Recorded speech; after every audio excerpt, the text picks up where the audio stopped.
Live in just a few minutes. Not even.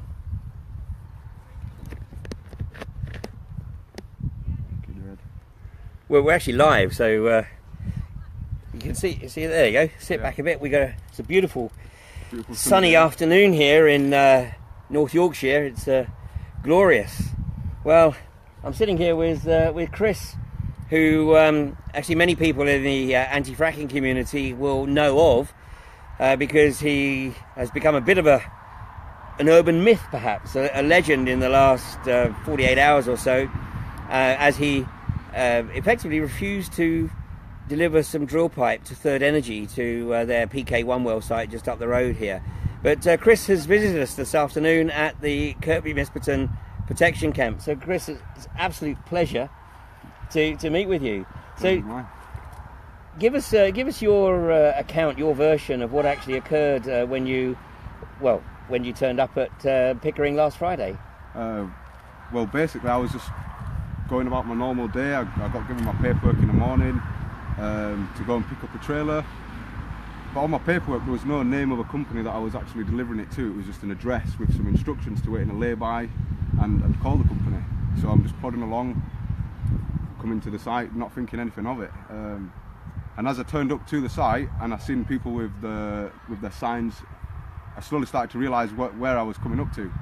And I pulled my wagon over. I got out. I spoke to one of the people there. I think her name was Patsy, and she explained that it was a fracking site. And I don't know massive amounts about fracking, but I know that it's wrong. I have done a little bit of research, and it is something that I don't agree with. And straight away, I realised I was in a position then where I wasn't going to be able to deliver it. Otherwise, I'd be a hypocrite to myself. You know, I wouldn't be being true to myself. So I thought about it. I actually rang my brother straight away, and I was like, I'm in a position here, like a bit of advice, and he just said, like, you've got to do what's right for you. And I was like, well, it's a job. I'm not delivering it. And for me, it wasn't a big thing. I didn't expect such an impact. Like, I've come here today and everyone's like, oh, wants to meet me. And for me, it was just like, nah, yeah, cool, I'm driving off. But at the same time, it was quite emotional as well, because I felt like, wow, I've been put in this. It felt quite strong to be put in the position, do you know what I mean? And then coming here today and seeing how much of an impact it has, I'm so glad that I didn't deliver it, you know, which I was never going to do. It was, yeah. But you said something right at the start there. You said that there wasn't actually any specific delivery instructions on the paperwork. It just instructed you to pull into the lay-by on the A169, call the company, and wait for instructions. I mean, didn't you find that a little bit unusual? I did, but sometimes, like, we'll get a job and the paperwork might not all be there, and you'll get to job and like, oh, just email us ring us when you get there, and we'll email you the paperwork. So sometimes that sort of stuff does happen, but for this, there was no name of the company. It was literally just an address. And I actually rang after I'd spoke to Patsy at the site. I rang the site agent like I was meant to, and I said, oh, is this a fracking site? And he straight away said, no, who's this? He wasn't very nice, you know, and I was like, oh, I'm the person delivering your equipment. Straight away he was like, right, okay, don't speak to any of the protesters, wait there. And I was like, no, is this a fracking site? And he still tried telling me no. I was like, okay, I'm sorry, I like, we ended our phone call, and then I rang my employer and I said, I'm sorry, but it goes against my morals to deliver this. I'm not going to be able to deliver it. And actually my employer, I was expecting to get fired. I even said to the people there, I'm probably going to lose my job for this, but he understood. It's my beliefs at the end of the day, and it was more than he was like, yeah, we'll do a changeover. And he said, if that's how you believe, I'm not going to make you do something that you don't want to believe, which I was happy with, you know. I think I am going to try and look for further employment now. I realise that they're doing that sort of stuff, but that'll come. Well, after we put out on social media, and we didn't put your name out, and we just showed the footage of you literally just pulling away from the well site, which around the anti-fracking community went fairly viral, you know, over the last 24 hours or so. And obviously there was a great deal of concern that you had lost the job, but you know, from the comments, and you'll see yourself, because I know you're not even on Facebook, are you? No. So, but if you join Facebook, God forbid, but if you join Facebook, you'll see for yourself that, I mean, the comments were incredibly supportive. I mean, there's people there actually offering employment, people offering, you know, financial support. So that decision would not have left you in any financial difficulty Yeah, or wanting for employment. Yeah, that's sort of what I've realised when I've come to see you guys today, and how much heart is here. Do you know how much people are really? It's not about just protesting about something or, you know, trying to kick up a fuss. People here genuinely are like, I've got a heart. You know, it means something. And when I come here and people were so, I said to my brother, like, told him what I'd done, and I was like, do you want to come down? Because he's interested in this sort of thing too, and he was like, yeah, I'll drive you down. And like I say, the welcoming that I've had just by being here, and everyone like, oh, you're a hero. I'm like, whoa, no, I'm not. I was just doing my job by not doing my job. Do you know, I was just doing what's right, and I'm so glad that I've had such a big impact. But that's not what I was trying to do. I was just doing what anyone who used would do. You know? I love that phrase. I was just doing my job by not doing my job. Yeah. You might get re-quoted on that once or twice. That's excellent. Now, Chris, I understand you actually got a military background, but it's an unusual and very interesting military background. Would you mind sharing some of that with us? Yeah, I can do. I enjoyed my career in the military, and I loved the lads that I worked with in the army. But like the way that I did lose my career, I sort of went against something that I didn't agree with there as well. And I sat down on a parade, and I was discharged from the military. You know, it was something I felt passionate about then. You know, and I don't have any regrets to that. Like, I loved the job, but it sort of opened my eyes to a lot of the corruption that is happening in the world, because I realised then that people that I thought cared about me and didn't. And that's when I started doing a lot of research. And so the step with the military, that's sort of like, that's where it all started for me, really. Do you know?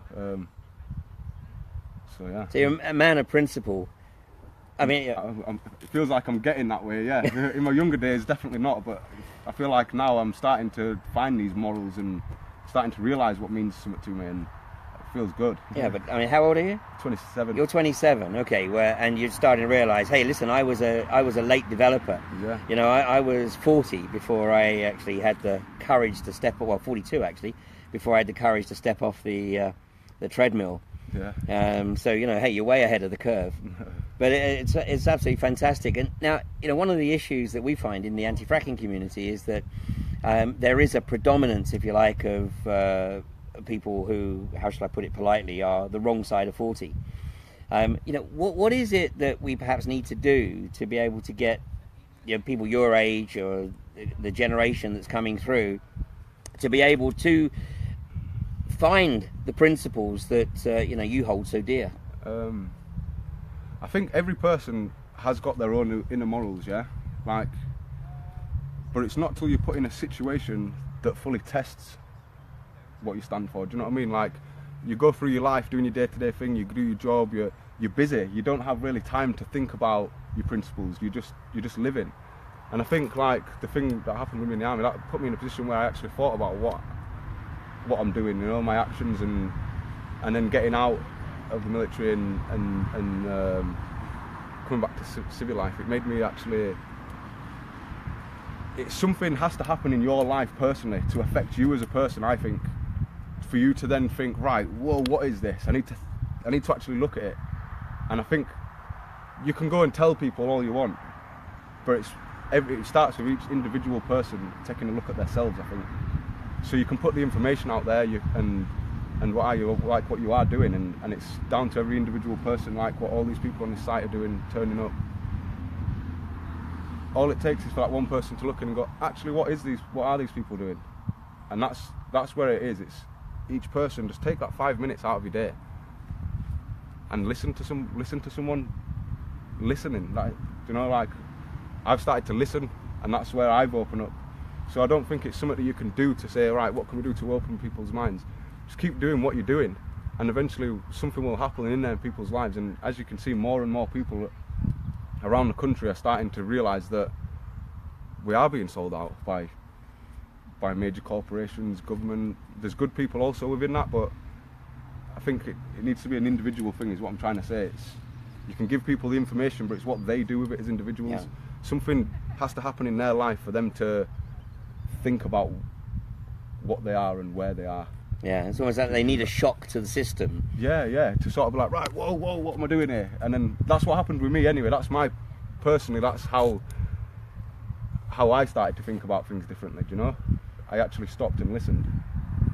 So, yeah, that's... Well, I think, the irony is that probably if you spoke to everybody here and asked them that same question, they'd probably tell you something very similar. Yeah. Because it does seem to be a sort of pattern.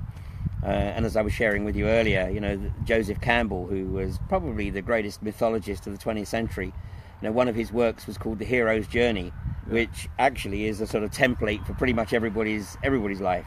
Right. And at some point, we all have an opportunity to make a decision. And I joke sometimes by saying that anyone who's still doing at 55 what they were doing at 35 has missed that opportunity. Yeah. But like I said, you're way ahead of the curve. 27. Hey, so where does it go from here? I feel like I don't know. I feel like it's the start of a new journey. Definitely. I feel like it was the start of a new journey over the past couple of years, but I've been wanting to get involved with something. I don't necessarily know what, but I've been wanting to get involved and do something different, something good that I feel passionate about. And I feel like I wasn't just sent to that job by chance. It's all happened for a reason, do you know what I mean? So I think maybe this is the start of a new journey for me, definitely. 100%. This is the path that I've been heading towards, and I feel like I'm slowly stepping on it, do you know? So definitely there's more to come from me yet. Well, it was a big step. I mean, you turning up at the site on Friday, you met 4 people. There was Rob and Patsy, and John and Val, and they were all really impressed from their conversation with you. They were so welcoming as well. It's not like, at first they didn't know whether I was going to be making a delivery or not, but none of them was like, get away from here, or there was no nastiness. There was like, hello, how are you doing? There was no animosity towards me for what they thought I was going to be doing, do you know? And then that in itself, do you know what I mean? They wasn't there to cause any trouble. They was there to give people information and say like, come on guys, just have a look at this. And it was amazing. Well, you may not know this, and maybe many of the people watching this don't know this, but John and Val Marga are part of a group in East Yorkshire who call themselves the Jerry Activists. Right. And John is actually the former Director of Education and Children's Services for East Riding Council. Yeah, I think you mentioned that. Did he? Yeah, and Val, his wife, was a former teacher, and they were the first 2 people to be arrested at Crawberry Hill in East Yorkshire nearly 3 years ago now. Right, okay. For exactly the same reason. I mean, it was a line in the sand for them, but there's a great end to their story because they persisted in their opposition to Rathlin Energy and blockading the trucks every time they went into the well site. And on August the 12th of 2015, Rathlin Energy announced that they were going to abandon their Crawberry Hill well site without fracking it. Really? So, and this is the wonderful thing about this movement. It brings together people from right across society. Yeah. People that I would never have met probably if it wasn't for this, and seeing people literally from all walks of life, all political, religious, all philosophical beliefs, and all united by, this one issue. Something that they feel passionately about. Yeah, it's good. I can feel that energy already, and I've been here for a couple of hours. Couple of hours, guys, and that is exactly what I feel, yeah. So now you live the other side of the moors. Yeah. And this is, and it was great that you took the time to, come visit with us. So do you think you're going to be back? 1,000,000%. 1,000,000%. You want to think about that? No, I'm coming back. Definitely. It's just a matter of when. I've got a few things I need to tie up, but I'll be back. Okay. So definitely. So you're going to become a regular within, well, certainly the community here. It's definitely something I want to come down and at least learn about and be around some like-minded people that actually feel something, so yeah, I want to definitely come down, see what it's all about, see what, just get involved really and give a little bit back, rather than just living a 9 to 5. I want to do something that makes a difference. Now the key question, I want to come back to some of the comments that I've seen on social media over the last 48 hours or so, or not even 24 hours. First question: do you need another job right now? No one ever needs a job. Good answer. Do you want another job right now? I don't really know. Okay. I don't we'll really leave that know hanging, but there's... I know you're not on Facebook. Definitely the job I'm doing at the minute isn't what I want to be doing. And that's not because of the people that I'm working for. The employer that I've actually got at the minute is probably one of the best employers I've ever had in terms of he cares about his blokes, you know? Well, he respected your decision, which is an enormous indicator. Yeah. It just so happens that the morals behind the job aren't suited to me, do you know? And I haven't. Yes, part of me just says, just quit, don't go back. It's immoral. But life is life as well, do you know? You've got to live. Yeah, of course. But I'm definitely in the frame of mind now where it's just money. It's just a job. I can live without that job. And I think that's where it's going. You know, I'm a grafter. I'm willing to work hard. That doesn't mean I don't want to work. I do want to work, but I want to put my energy into something that I feel, rather than just going to work to get a salary. It's not for me that anymore, I don't think. And I've had a lot of jobs over the past 3 years.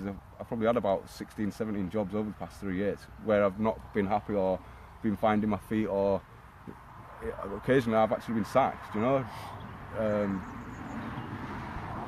And it's all leading to the way that I am going, do you know what I mean? It isn't for me, obviously. Do you know, I'm willing to work, I'm willing to graft, but I need to put my energy into something that I want to do now. Yeah.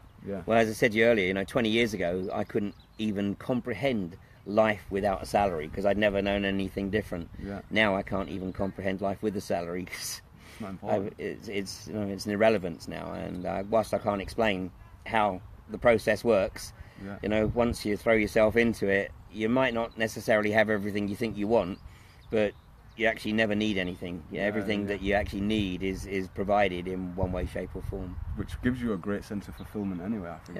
Doesn't it? Yeah. Not to need all that stuff. Exactly. That you thought you once did. Yeah.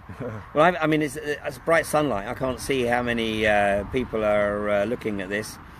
Maybe I can. It says about 87, but it'll be up on Facebook, and then we'll punch it out on social media. So is there anything that you'd like to say to... it's primarily the anti-fracking community that are watching this right now, but I'm sure it will get out to the wider activist community over time. Anything that you want to... Just keep fighting for what you believe in. Keep standing strong, and everyone come together, and if you feel it here, follow your heart, not your head. That's what I've started doing, and at first it seemed that my life got a little bit more difficult when I started following my heart instead of my head, but it's not so much, I don't see it as difficult, it's just made it more interesting. And I think it's definitely the way. Follow your heart, not your head. Stick together and stay strong. Well, Chris, Rob and Patsy and John and Val were really impressed when they met with you on Friday, and I think I can see why. So it's an absolute pleasure to meet with you, my friend. Thank you very much. I'm sure we'll meet again. Thank you to Patsy and Rob and John and Val. And John and Val for giving me the number and telling me where the site was and telling me to come down. Thank you very much to you as well. Thanks a lot. Okay, well there you have it. And so the good news is that Chris didn't lose his job. He actually has a very sensitive employer who respected his views, if only there were a few more of those around. And as you heard, he's not in any difficulty in terms of a job or finances, but I know that he's not on Facebook at the moment, but I know that when he takes a look at Facebook and he sees some of the comments that have been posted, then he will realise that there is an enormous amount of support out there and a tremendous amount of respect for the unique, because we've been addressing this industry, to put it politely, for the last few years, and I think this is the first time we've ever had a situation where a delivery driver has reflected on what they're delivering and decided not to. So, thanks for setting that precedent. Let's just hope more do the same. Indeed. Definitely. Okay, well, there's no episode of Fracking Nightmare this week because I'm going to be up here at the Kirby Misperton Protection Camp. Well, that's the plan. Of course, plans can change, as we saw last week. But I will be back in the studios in Plymouth on Thursday week. So, meanwhile, keep looking at the Facebook pages. And of course, the front line is still very much Preston New Road, where this week they are back in court in Manchester for their judicial review. So follow that. And meanwhile, those of you that aren't going to Manchester, you're over in Lancashire, keep doing what you're doing. And as Chris says, follow your heart. Do what you feel is right. Thanks very much. See you soon. See ya. Thanks, Chris. Really appreciate it, my friend. No worries, anytime.